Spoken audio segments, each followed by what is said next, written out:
I graduated from Peking University, and I obtained a master's degree from the National University of Singapore. I applied to 100 domestic companies in China, and after much effort, I finally received 2 job offers.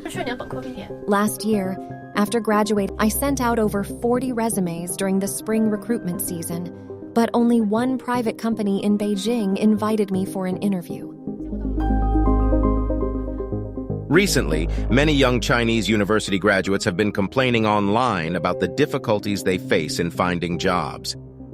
In May, the overall unemployment rate among Chinese youth aged 16 to 24 reached 20.8%, surpassing the previous record of over 20% in April. It is widely predicted that higher unemployment rates will continue to prevail in the coming months with the arrival of the university graduation season. This has led to a growing sense of pessimism among graduates. Data shows that the average number of resume submissions during the 2023 recruitment season for Chinese graduates was as high as 21 times. However, despite the increased number of job applications, it has not significantly improved the employment rate, with the majority of resumes being ignored. In response to this situation, a strange phenomenon has emerged. This year, a trend of alternative graduation photos in a zombie style has become popular among Chinese university graduates. Photos circulated online show graduates from various Chinese universities dressed in graduation gowns, either slumping down with a gloomy expression against railings, the ground, stairs, or rocks, or lying flat on the ground facing upward. Some people imitate actions from various zombie movies, while others throw their diplomas into trash bins or even stuff themselves into garbage cans. These graduation photos reflect the harsh employment situation where graduation means unemployment, leaving them feeling frustrated. Youth unemployment is a major challenge faced by the Chinese government. According to international standards, even before the COVID-19 pandemic, the unemployment rate among young people in urban areas of China was already high, reaching around 13%. In July 2022, it peaked with nearly 1/5 of urban youth aged 15 to 24 being jobless. Reports on college graduates facing unemployment upon graduation are common in the Chinese media. For Chinese young people, this may be the most challenging period in the past 20 years to re-employ or find their first job. Before going, I felt confident and prepared. However, during the interview when it came to the self-introduction, I realized that out of the 9 people present, only 2 had an undergraduate degree, while the rest were master's degree holders who had studied abroad and returned to China. I observed them effortlessly conversing in both Chinese and English, discussing everything from company operations to industry developments with great confidence. It wasn't until near the end when the interviewer mentioned that the main responsibility of the position was to handle customer complaint calls. What? They were just hiring customer service representatives? Based on the atmosphere, I thought they were recruiting a CEO. In the end, I didn't join that company, and of course, it was mainly because they didn't choose me either. China's unprecedented economic growth over the past 2 decades has created numerous job opportunities. However, as China shifts from a low-cost manufacturing industry to a service-oriented economy dominated by high-tech exports, the youth unemployment rate has increased at a much faster pace than other age groups. Gaming giant Tencent, e-commerce platform Alibaba, and social media company Weibo, which are major employers of educated young people, have announced layoffs in recent months. In the real estate sector, one developer even laid off 90% of its employees last year amid the property market slump triggered by the Evergrande debt scandal. Furthermore, the surplus of college graduates is also a contributing factor to this issue. After the Asian financial crisis in the late 1990s, China implemented measures to increase the college enrollment rate, resulting in a more than 40% increase in the number of freshmen within a year. By 2021, China had approximately 44 million undergraduate students in public colleges and universities, compared to around 4 million at the beginning of this century. The Chinese government has announced measures to encourage companies to hire young workers, providing training subsidies and more apprenticeship programs. Young graduates can also obtain funding for their startup companies. However, in a country with a population of 1.4 billion, any labor market reforms and stimulus measures will take time to yield results.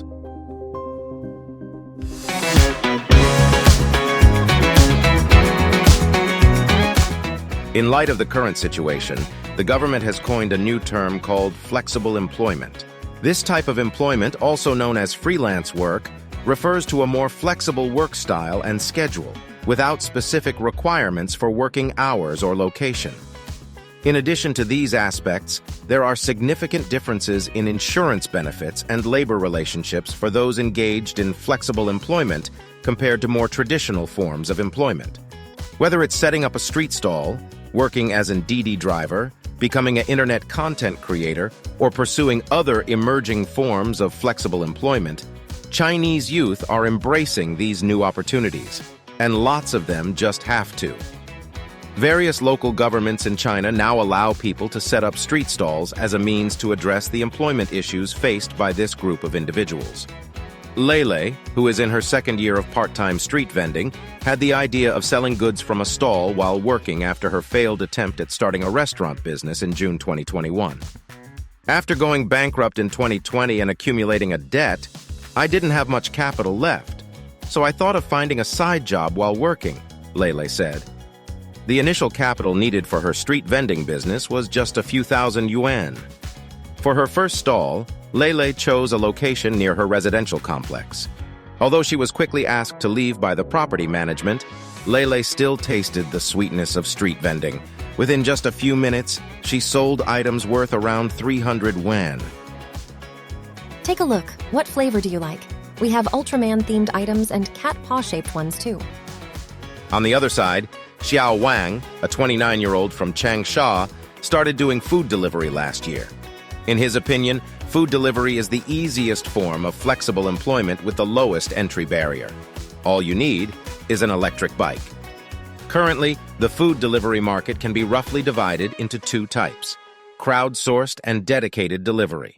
Crowdsourced delivery earns around 6,000 RMB per month for about 10 hours of work per day, while dedicated delivery earns around 8,000 RMB per month.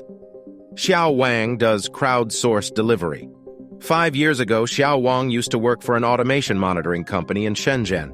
However, running food delivery became his temporary refuge whenever he couldn't find a job. In 2020, when the Shenzhen company couldn't pay its employees, he returned to Changsha and started doing food delivery. Later, he found a job doing video filming, but when the company faced problems, he resumed food delivery. In the middle of last year, he used his savings to open a small pub, but it didn't work out, so he had to go back to doing food delivery. His monthly income from food delivery is approximately 6,000 RMB. I'm passively engaged in flexible employment. If I don't have a job, I still need to eat, he said. Flexible employment has become the norm. Data shows that the number of flexibly employed individuals in China has exceeded 200 million. Based on this figure, since flexible employment refers to a non-full-time working arrangement, most of these 200 million individuals have their own jobs. Of course, this group of flexibly employed individuals also includes unemployed individuals and those without jobs. Therefore, among these 200 million people, there are some who do not have specific employment. China itself is a populous country, with a population that has already surpassed 1.4 billion. The majority of this population, around 700 million people, are capable of working. This means that approximately 200 million people are currently in an unstable situation, engaged in flexible employment. In reality, the number of individuals in this entire group is also quite substantial. On July 10th, the official Chinese media, People's Daily, published a commentary article titled "Establishing a Correct View of Employment," calling on young people to contribute their talents and enthusiasm to the areas where the country and the people need it most. The article emphasizes that this not only allows them to leave behind unforgettable memories of their youth, but also enables them to gain lifelong spiritual wealth through grassroots experiences.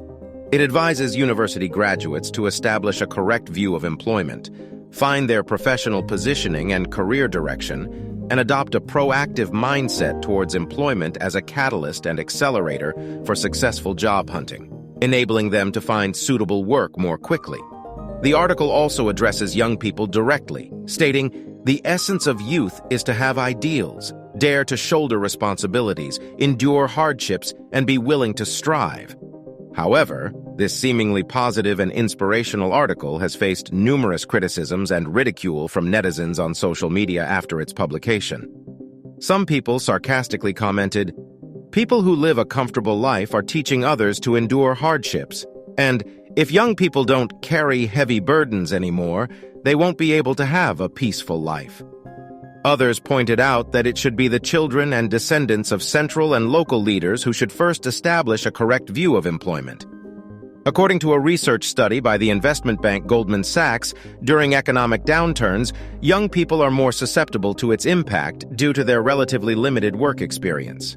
In China, this disadvantage has been exacerbated by the COVID-19 pandemic, with the service industry being hit particularly hard. The aforementioned Goldman Sachs report also mentioned that the skills acquired by university graduates through higher education often deviate from the skills needed by employers. This phenomenon is particularly evident in industries such as education and sports. Some experts have also pointed out that the lack of decent work is a widespread issue in China and other countries around the world. People often say that university graduates don't want to work in factories, but the trend in China and the world is that decent jobs, which provide higher job security, compensation, and welfare benefits, and enable young people to establish themselves in big cities, are becoming increasingly scarce, said Eli Friedman, a professor at Cornell University, who focuses on the development of the Chinese labor market. The issue of high unemployment rates among young people in China has become pressing. Now we can see the facts.